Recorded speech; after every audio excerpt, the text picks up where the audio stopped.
Sydney players coming into the rooms there. They're going to enjoy the song here, that is for sure. There's Johnny Longmire, congratulates each and every one of them. Mate, go and enjoy this moment because they have got home. They had an electric start to this game where they kicked the first 6 goals of the game. And they were 32 points up. And they got headed, and then somehow, in the last quarter, they found something.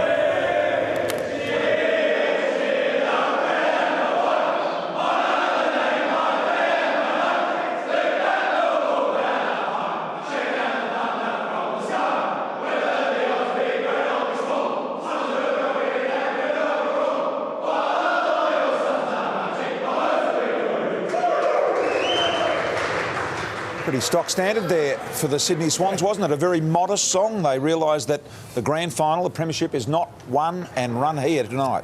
Amazingly, the Sydney Swans, Richo, kicked the first 6 goals of the game. They had out to a 32-point margin, and then it was the next 4 the way of the Hawks, and felt like they really controlled a big part of this game. The Hawks, they had big domination, 21 more clearances, 18 more inside 50s. Kurt Tippett has no influence. Buddy Franklin has no influence. Neither of the big forwards take a mark inside 50.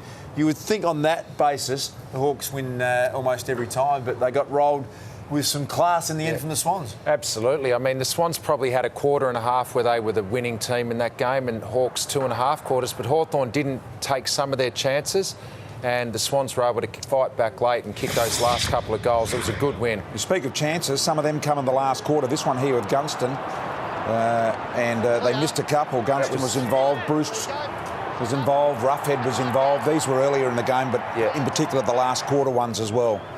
Yeah, they did, and it was late in the game when Bruce had a mark. He could have put Hawthorn in front and he missed it, and then Sydney were able to obviously get possession after that point kick in and win the game. What a great win. An aggressive start. We all had a bit of a giggle to ourselves when we saw little spot fires breaking out everywhere. Lots of niggle, lots of chatter, wasn't there? Well, we expected it. We thought that Sydney had to come out after getting beaten up in the grand final. They were manhandled, and it's a bit of an insult to your character. We thought they'd come out and do this, but credit to them, not only did they show some real aggression, but he had a head of steam up and then didn't have the best night. In fact, one of the quietest nights I've ever seen him had. They did this, but they also had the scoreboard pressure going at the same time, Richo, so it was almost a perfect start for Sydney. Yeah, they did, and they got into Sam Mitchell. McGlynn tagged him early, and every time we looked around, Mitchell was on the ground, but he fought back, Mitchell, and had a pretty good night. But this was the perfect start. They were aggressive, they were in Hawthorn's face, and they kicked 6 goals, the first 6 of the game. So it was the perfect start and exactly what they wanted to do after the grand final. Yeah, it was certainly aggressive, that is for sure. I look at the stats here and I look at Rioli, and it's not even worth looking at the stats sheet when it comes to Rioli, because he does, as you've pointed out time and time again, so many other things. Yeah, he does. I mean, that one there, it was a mark in amongst 4 players. He then tackled and brought down a man probably nearly twice as heavy as him. He's a big man, Tippett. And then this stuff here, just little taps and knock-ons that you mightn't even notice, but he's just so good at it. This crumb here was outstanding. That would have falconed anyone else, does. It just makes you smile, Richo, when he's around the footy. You just think that something special is going to happen. Invariably it does. Even that, I mean, in the end, it probably looks like a standard mark, but the way he just elevated directly up in a packed situation is just something unique about him. And BT's point is right.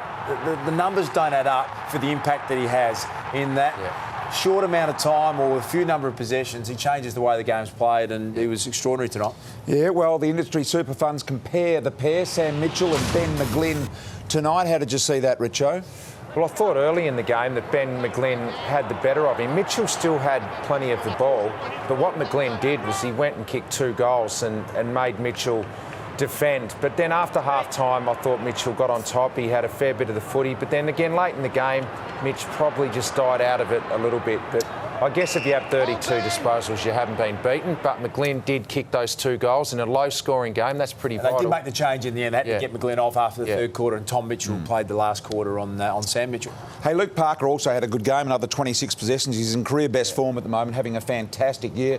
He joins us from down in the Sydney rooms. Luke, appreciate you joining us. Congratulations on a mighty win, and just a tiny little bit of redemption for you guys tonight. Yeah, cheers, boys. It was, look, we want to come out with that aggression each week for the 4 quarters, and we really didn't focus on last year. We knew we just had to bring the intensity of such a incredible and powerful team, and they're a really good starting team, and they're able to score really quickly. And we saw in the second quarter they're able to work their way back into the game. But look, we wanted to minimise their ball use. We probably turned over a few too many easy balls and gave them a few easy goals. But in saying that, we were able to run the game out, and we know we've been finishing the games really well. We knew in the fourth quarter we could really run it. We just book an appointment with you every Saturday night, Luke, because you dominate and we lock you in, and so we'd love to chat to you because you're one of our absolute favourites. I'm not sure if you've got a monitor in front of you, but the goal you kicked in the last quarter, you seemed to really enjoy it. You had a little look over your shoulder here. Your captain McVeigh set it up. You turned around and thought, I'm out here. And the celebration was nice too. You must have enjoyed that one.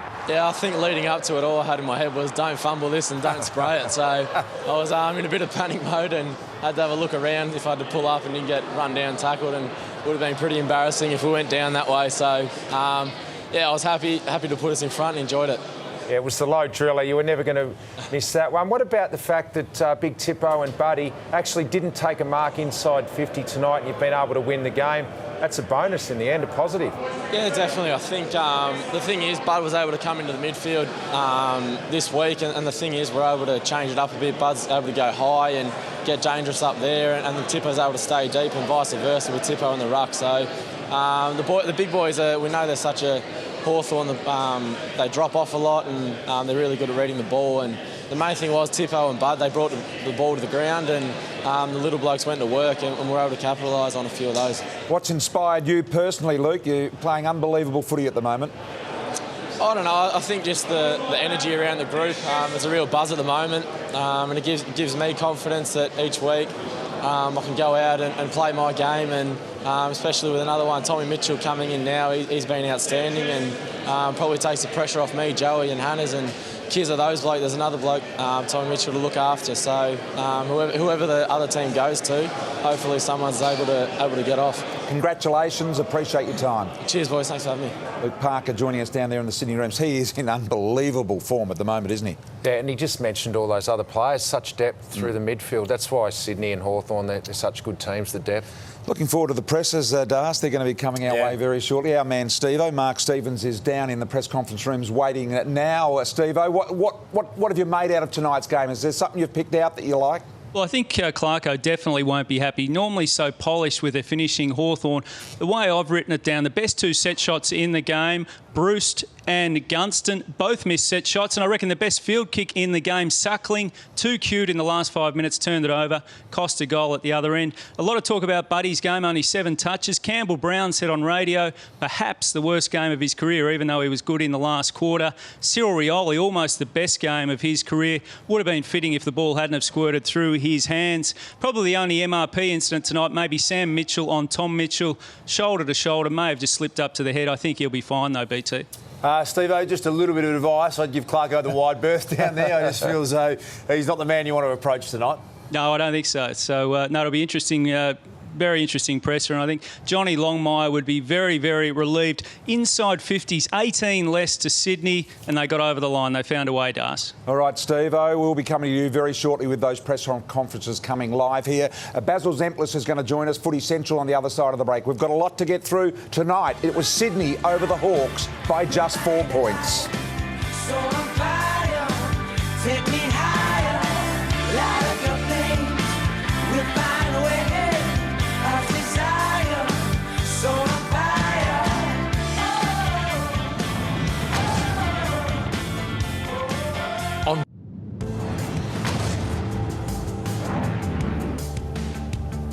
Presentation of the Beyond Blue Cup down there. Jason Ball is the football player from Victoria, openly gay player in Victoria, the first gay player here in Victoria to let us all know, and obviously presenting the Beyond Blue Cup there. You can see the final scores, 4-point margin in the end. Sydney Swans getting over the Hawks. They started in fine style, kicking the first 6 goals of the games. Interesting tweet coming through BT tonight. James Kelly, we know he's had some dramas. What about that? That's James Kelly's official account. I love you, Luke Parker. So a fair bit of respect for that man and what he's doing at the moment. I don't know anyone that doesn't rate him as a footballer, you know, everyone. Just the way he goes about it, sensational. He's becoming one of the best players in the competition, Luke Parker. He's right up there at the moment. Hey, the Hawks 4 games behind Freo, 2 games behind Sydney. Basil Zemplis is at Footy Central standing by now, and we assume that Freo are going pretty good as well, Baz. Yeah, good evening, boys. It's just ticked over full time across there in Domain Stadium, and, well, the most emphatic of messages back across the other side of the country. Fremantle against North Melbourne, and Fremantle have won by 73 points. In fact, the last 3/4 of an hour of this game, North Melbourne goalless, and after half-time, remembering that Fremantle have been quite poor in some of their last quarters this season, 8 goals to 1 after half-time, and Nat Fyfe in his 100th game. What a player he is. 37 disposals. So Fremantle, well, they continue to remain 2 games clear on top of the table. Michael Walters had a day/night out. He was superb with 4 goals. Barlow a couple, Mundy a couple, Main a couple. All of their guns just around the football and winning it at will. They were quite superb. Fyfe, as I mentioned, with 37 disposals, Neil with 34 and Barlow with 30. And Boomer Harvey was the best for North Melbourne with 24 disposals. So it really was emphatic. They are 8 and zip. Fremantle with a warning for the rest of the competition. Gold Coast and Collingwood today, 69 points for Collingwood at Metricon Stadium. They improved to 4 and 4, 1 and 7, unfortunately, for the Gold Coast Suns. Scotty Pendlebury, 35 disposals in game 200, and Dane Swan was pretty good as well with 36. We'll hear from Nathan Buckley in just a moment. Rocket Eade, it's been a terrible start to his coaching career up at the Gold Coast Suns, but considering all of the outs, all things considered, he wasn't too displeased. We've held together pretty well for such a inexperienced group. There's only the 2 players over 80 games. So, and they're not playing that well at the moment, but they're leading with their leadership. It's been pleasing. But the young guys don't know what they don't know. And when you've got so many of them, we're actually looking for guidance. So we've just got to hang in there. After the third and the fourth, and we were able to stabilise that last 5 or 6 minutes in the second quarter was an improvement area that we're looking for. It showed maturity within the group, and for us to be able to control the game, kick the last couple of goals going into half-time was an important part of the result. So Fremantle, as I mentioned, are 8 and 0. A couple of surprise packets are sitting with 6 and 2 records. Let's have a look at the rest of the round scores. Obviously, we know all about what took place on Friday night. Geelong by 77 points over Carlton, but West Coast by 53 points to make it 5 wins in a row. They are 6 and 2. And ditto, the GWS Giants by 24 points over the Adelaide Crows. Their first win in 6 attempts against the Adelaide Crows, and they too improve to 6 and 2. So tremendous results for those 2 teams, and obviously they are going from strength to strength. Who would have thought at the start of the season that those 2 teams would be in those positions? However, a couple of incidents out of these games, one concerning for both sides, the winners that is. That one, Jeremy Cameron on Kyle Cheney. The only saving grace here, he's probably collected him in the shoulder and not the head. That's a saving grace for both players. And this one, Elliot Yeo on Dunstan. Dunstan went off and didn't play anymore in the game. So those couple of incidents concerning, unfortunately, for those teams. Celebrations, though, from those sides, despite those couple of downers. As I said, it has been quite remarkable. West Coast, when they lost their key defenders in Brown and also McKenzie, not many thought they could make the 8. Right now, they're sitting in second spot with a monster percentage. And ditto GWS, everybody knew that they were on the improve, but did anybody know they were going to be this good? Well, have a look at them. Fremantle, West Coast, Sydney and GWS, the top 4. That is a historic top 4. So if you're in the West or in New South Wales, right now you're feeling pretty good about yourselves. Collingwood in 5th spot, Adelaide, Hawthorn now with catch-up football to come, as the boys have mentioned, given their situation. Geelong just outside the 8 and Carlton right down there at the bottom. It looks a pretty bleak season for them and the Gold Coast Suns with all of those injuries. So there we go. It's been an interesting round. Fremantle undefeated, looking really good. They're going to take some beating, although the Sydney Swans, perhaps, boys, they are the challengers on what we saw tonight. Back to you. Yeah, thanks, Baz. Great work at Footy Central, as always. Can we discuss Nat Fyfe for a minute? Yeah. 37 possessions, Bristol, 21 contested, 11 clearances, Richo. How well is that man going? Oh, unbelievable. He's just about having the perfect season. So there's 24 Brownlow votes there in Freo, 8 times 3. I reckon he's got all of those nearly. You think he's got all I think 8 he could Freas? be nearly having a perfect season. That'd be a so world far. record, Richard. And he's also got 62 out of 70 in the Coaches Association votes. He'll get another 10 tonight. He'll go 72 out of 80 there. And from this time on from last year, he polled 21 Brownlow votes. From this round on, he may well be the shortest price favourite in the history of the medal. And thank God he didn't get rubbed out for that incident for tripping a week before. That's extraordinary effort. Hey, we've had some ripping games beats on a Saturday night. That was one of the absolute best in the past few years. Great calling from you. That was good.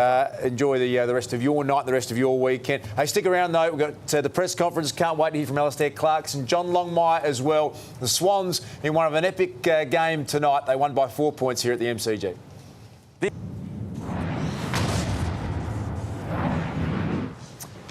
This is a big win tonight for the Sydney Swans in front of 63,319. 4-point win on the back of a 63-point grand final loss. Let's have a listen to John Longmire. Well, John, you lost a lot of key indicators, but somehow found a way. You must be absolutely thrilled to get out of that one. Well, you don't get out of a game, I guess. It's I'm really happy to be able to win the game. I mean, you got to be able to find a way, and we kicked the last 3 goals of the game, which were important. There was a couple of things probably in the last 5 minutes they had that, they could have easily have won it, and it was just went down to the wire. And we worked hard. We got out of the blocks well. They had their turn, as all good teams do, and we were able to withstand that and then kick those last 3 goals in that last quarter, which was so important. Did you fear, though, that the momentum was all Hawthorn's way? You kicked the first 6 and you're only on 8 goals there for a while, so you'd only added 2 in quite a long period of footy. Yeah, you look at all the games now, and that's it's not just us today, or it's there's a lot of that in football now, and particularly it doesn't matter what team you're playing, but particularly when you're playing the back-to-back premiers, they get their turn, and you've got to try and withstand that and hold up that momentum when they start to get it, and get it back as soon as you can. How you do that? It's easier said than done. But we're able to do it just in the nick of time. How sweet do you feel? Oh, we're really pleased to be able to win. It's important because it's I know it's Hawthorn. I know it was a grand final last year, but I've said all week it's not about last year because it's just not. We can't get that back. So it's very much about 2015, and that's what today was about, making sure that we gave ourselves a chance, and just so happy the way we jumped out of the blocks and then we were able to finish the game off. 6 goals to start though. Did that not say something about the last time you played them? Well, I mean, in the end, it's that was a long time ago. We addressed it at the end of last year, and we've got to keep learning. We need to make sure we match them in a lot of areas. I thought we did that in a lot of things, but we won by a kick and they had a few scoring shots. So it's it's just tight. It's just so close. Derek Bay was huge at the end there. Was him going forward, was that something he took upon himself to do that, or was it, did you guys push him forward? No, he's pushed forward, and that's the he's a smart player. He can go forward and go midfield and plays down back, and he was able to sneak forward and kick those goals, which was so important. So he's his role in our team's critical, just the way he leads the team and the way he's able to stand up in important moments, and he was able to do that. Is that an important move from a belief point of view? Is that something which you think might come be Andy a little bit later in the year? Oh, I think we believe okay. I think we're I think we've been competitive over the last couple of years, so I think we believe okay. And it's just a matter of making sure that we do it continually. And we played poorly last year in the last game of the year. What were your emotions in the box, John? I mean, the ball squirts through Rioli's hands there. It was pretty Doesn't tense. happen too often, does it? No, it doesn't happen too often. No. I mean, that's in the end. It's he normally takes them and runs in, but he didn't that time. But he's done it to us a fair bit. What about the significance of winning without massive contributions from your 2 big key forwards? Yeah, I mean, Kurt's contribution early in the game was really important in that first quarter to get out of the blocks. But Leeds didn't have a huge day as far as stats or hitting the goals, hitting the scoreboard, but I think that's a real positive. I think the workload was shared pretty well today, and that's what the good thing that came out of the game was. Some had sort of written off Adam Goodes almost. He was back in the twos, he was sub, but tonight, was that a statement from him? Yeah, I thought he's back in town. He was okay tonight. He looked pretty lively, and he was the same last week. And we looked at all of his running data, and that was all really positive. And he's a pretty proud man, and he's gone out and competed well tonight, and which is good to see. You know, he's still got a bit there, which is good, and he was pretty pleased with how he went, I think. Was that his best game this year? Yeah, probably. I mean, you know, we'll continue to pick the team as we see fit every week, but it was certainly probably one of his better games for the year, probably his best game for the year. The physical intensity right from the start looked up. Is that one of the things you were looking for early? Yeah, you're looking for it at every game. Is that level of physical intensity, and we were able to deliver that early. But they came back really hard in that second quarter. There were some big chase down tackles, and like that's not as if they weren't going anywhere. They were having a real go in that second quarter in particular, and they had the momentum for a fair bit of the game. It took a little bit for us to get it back. Was Kieran Jack playing to injury? No. I mean, he came off today, had a bit of a knock, but he went back on and was fine. So he's no, Gazza just went off. I think he had a bit of cramp, and I think everyone else is okay. Okay, thank you. Yeah, pretty content, John Longmire. Don't go anywhere. I understand Alistair Clarkson's making his way to the Hawthorn press conference. That'll be very interesting. And Lingy, welcome back to you. You're fresh from the Sydney rooms. You were just saying then that you haven't seen Horse Longmire that animated in a long time. Well, just a very, very happy Sydney rooms. And John Longmire, when they came in, he was really the big man hugs. It wasn't full carry-on smiles or anything like that, but just a real hardened sort of appreciation of what his team was able to do. Dan Hanbury especially, just really happy. All the Sydney people had smiles on their faces. Fantastic win. I think we all tipped Hawthorn in that last quarter because it felt like it was going to be all Hawthorn. Somehow they found a way to win. Great win by the Swans. A couple of missed chances, Richard. They had Hawthorn in the last quarter that you'd ordinarily expect them to get this one from Bruce. Yeah, well, that would have put them in front, that one from Bruce. He misses. But they then had another opportunity, this one coming up here. They scramble a kick inside 50. It was just a bit of a chaos ball. Good quick hands there from Jack Gunston, but just couldn't quite hold on to it. Cyril would have run into an open goal.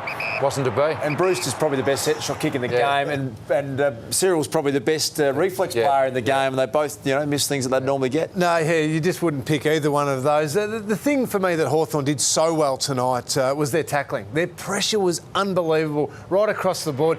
Their forwards in particular, the tackles inside forward 50 numbers were huge. Hawthorn, just every chance they got, they really stuck it. And you look at the round 8 tackles there, Sydney 76, Hawthorn 73, and then you compare it to the average to poor teams at the moment, which is Carlton, only 35 tackles in a game. That is the difference between these high-quality, top-of-the-tree teams, like the two that we watched tonight, and the bottom of the rung. So what happens next Friday night then, Lingy? Sydney and Carlton, they're going to have to find something in 7 days. If Sydney bring that sort of intensity, they will blow Carlton off the park. Carlton have got to find a way to be competitive, but it could get nasty, but you never know. That's the beauty of AFL footy. Anything can happen, and Carlton might turn up, and that could be their number one focus. Just have a crack in their pressure and their tackling. Let's hope so. The Hawks are now 4 games behind the Fremantle Dockers, 2 games behind the Sydney Swans. Alistair Clarkson about to join us at the press conference. Let's listen in. Well, Alistair, in a way, is that one that got away? I think we've all had a junior football coach that told us over the journey kicking's bad football, and we kicked 9 goals, 15. Even in the first quarter, it looks like Swans have got tremendous ascendancy, but it's just simply because of goal kicking conversion. By 5 minutes into the second quarter, it's 1 goal, 6 to 6 goals won. They take their chances, we didn't take ours. So, and then we had some had some chances to convert some opportunities late in the game that we would normally ice, and we didn't take them. So we lick our wounds and move on.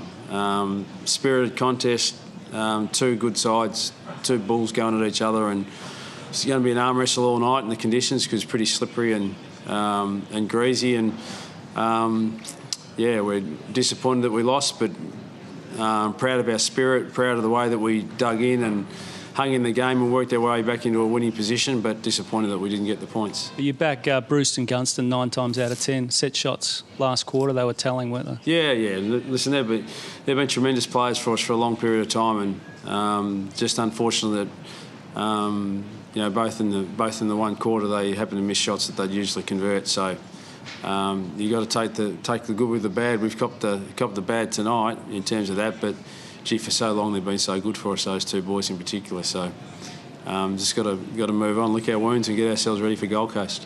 James, for all this game on Buddy must have been pleasant.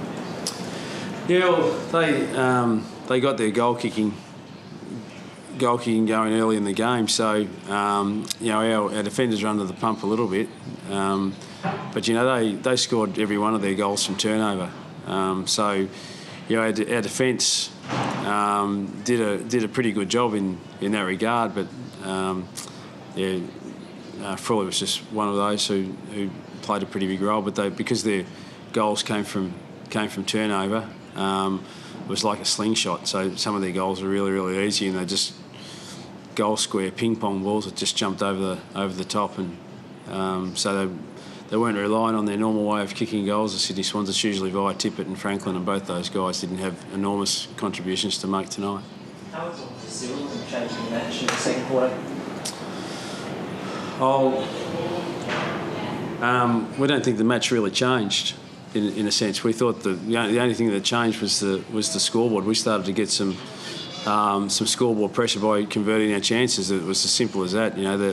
All the stats that we measure our game by, we're going okay in the first part of the game, except not being able to convert on the scoreboard. But in terms of what he's able to do for us, he's a really, really important player for us, and we're pleased with his endeavour tonight. But we just fell short in the end.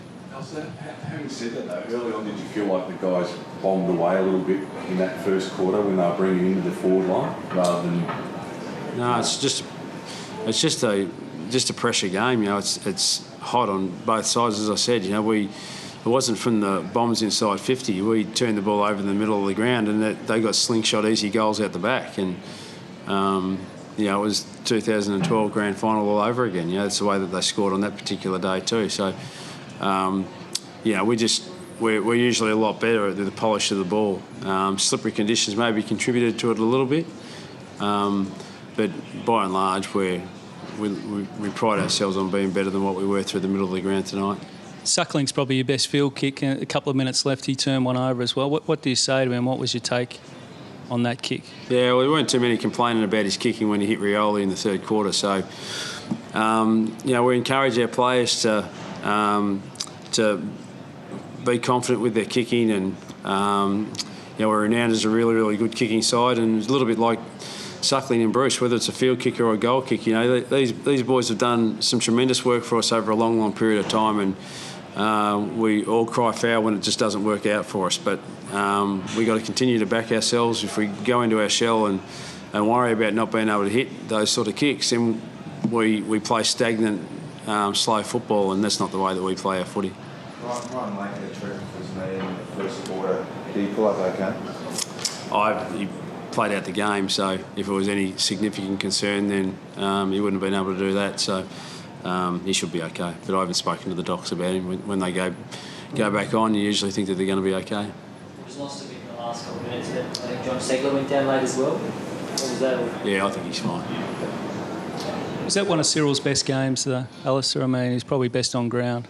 A losing side. He's had some rippers, but almost would have been fitting if he had have grabbed that last one in the last 30 seconds. Yeah, same sort of thing as the other missed chances that we had. You'd usually back him in to take that ball and run into an open goal. So that's just the tale of the night, really. We just didn't take our chances, and Cyril made a really strong contribution for us over the course of the night, but he and we are disappointed that we came to this game wanting to get 4 points and move into next week, and we didn't get them. So we're all a bit disappointed with that.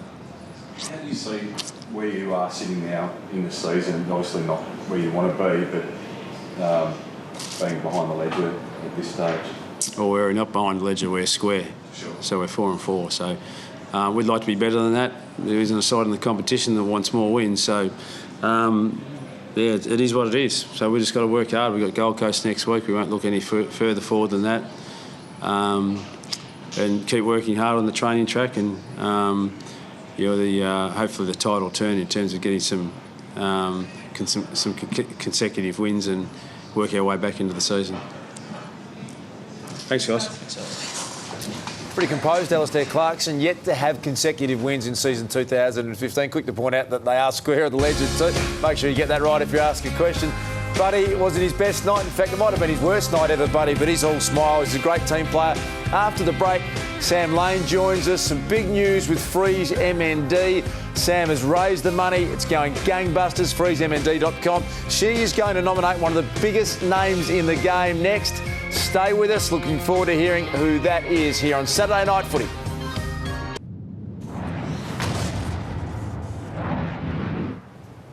The all-important AFL fantasy points for tonight's game. Dan Hanbury was sensational for Sydney. Sam Mitchell was brilliant. Lewis, well, he always scores well. You just got to lock him into your team.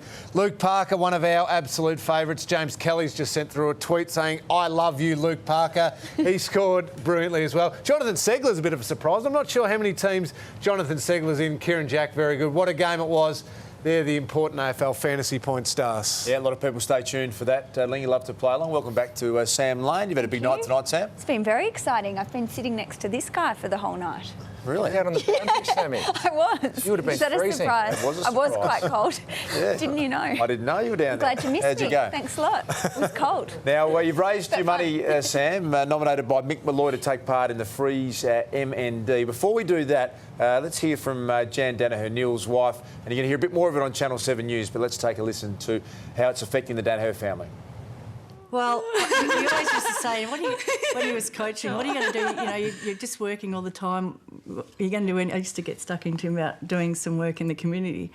Well, I mean, you know, that's totally changed now, and that's all he's doing. He's just working with this. So yeah, things have definitely changed. But he is the strongest person that I've ever come across. He's amazing. What a great family, the Danaher family. There's a Channel 7 News special feature on that. You're going to hear a lot from Jan and the rest of the family, Sam. But you've got the money tonight. You've done well. It's very exciting. Right. Yeah, and I've been thinking very hard about who to nominate next, guys. We can see all these faces. A bit concerned about the hair on me there, but anyway, now I've been thinking who should it be, and I've thought of someone that I know quite well. Big name? Big name, very big name in football. I've liked him quite a lot. Wow. What he lacks in physical prowess, I think he makes up for with a great sense of humour. Who's that? Drum roll. The man I'm choosing to do the big freeze at the G is Mr. Brian Strawn. Strawny. I want to see Brian Strawn with no shirt on, No, we some don't. big Hawaiian shorts, No, we don't. some floaties, maybe a bit of a rubber ducky. To be honest with you, Strawny was an overrated player. And he's full of himself. In fact, I reckon he was a dud player, Strawny. I thought you liked Show's just Brian. giving it to him. He talks himself up too much, Strawny. You're a fan. Surely, Luke. Well, he once boasted that he can shepherd on both sides of his body, which is not something many players can do. That's a great nomination, Sammy. Thanks Well very done. much. Yeah. I think seeing Brian sort of smash into the big pool of ice is going to be quite a sight to behold. Hey, great news. Donations over $300,000, and I know that Neil Danaher was hoping for around $250,000. There's a chance we could push on and make this something incredible and make a huge difference to support motor neuron disease. FreezeMND.com. Takes you about 30 seconds, and people have been incredibly generous. So well done, Sam. What are you wearing down the slide? Just I haven't sorted it out yet. A lot of suggestions coming through on Twitter. Some of them appropriate. I'm sure they're Some highly inappropriate, Sam. but keep them coming. All right. For more money, Sam will do anything. We never know. Hey, Not everything. No, but we're going to for a good cause. Yeah. Campbell Brown standing by from Crown Bet with the latest odds. Some big games still to come. Having a look now at the three matches on tomorrow to close out round 8, and it's the Bombers first up at Etihad Stadium. They're short price favourites at $1.25. The Lions $4.10. Joe Watson is a well-known vote-getter and looks a big price for the Brownlow at $21. Then at the MCG, Melbourne host the Doggies, who were brave against the Dockers last week and go in $1.40 favourites. The D's out to $3. And Matty Boyd's the favourite at $3 to have the most disposals in Group A. Then to finish off the round, it's the scene of last year's elimination final massacre. The Power of favourites at $1.33 to repeat the dose. The Tigers $3.40.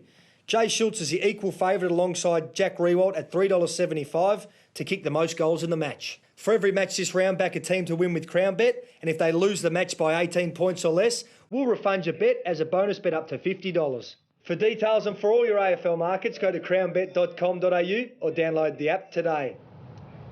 Yeah, thanks to Brownie. Next Saturday night, we'll be back at the MCG for Dreamtime at the G, Richo, one of the big events on the calendar. Yeah, it's become a real showcase game for both clubs now, and you'd expect 80,000 here if it's a nice night in Melbourne, and it's always a great spectacle beforehand with the ceremony. Yeah, we've had another cracker tonight, haven't we, guys? We've had an unbelievable run of Saturday night footy. To me, that's just about the best home and away game I've seen in a long, long time. Brilliant game of footy between two great teams. A little bit of late news for you, Das. You know, I always like a little bit of news. Christian Petrarca, the number 2 draft pick for Melbourne, just signed on again until the end of 2018. So they've locked him in. Good news for Demons fans. Great stuff. Melbourne play the Bulldogs tomorrow back here at the MCG. It'll be a great game. Well done again to you, Sam. You raised the money, and looking forward to seeing you on the Queen's birthday along with everyone else. Great campaign. That's it from us here tonight at the MCG. The Sydney Swans by 4 points in one of the best home and away games in a long, long time. Thanks for joining us here on Saturday Night Footy.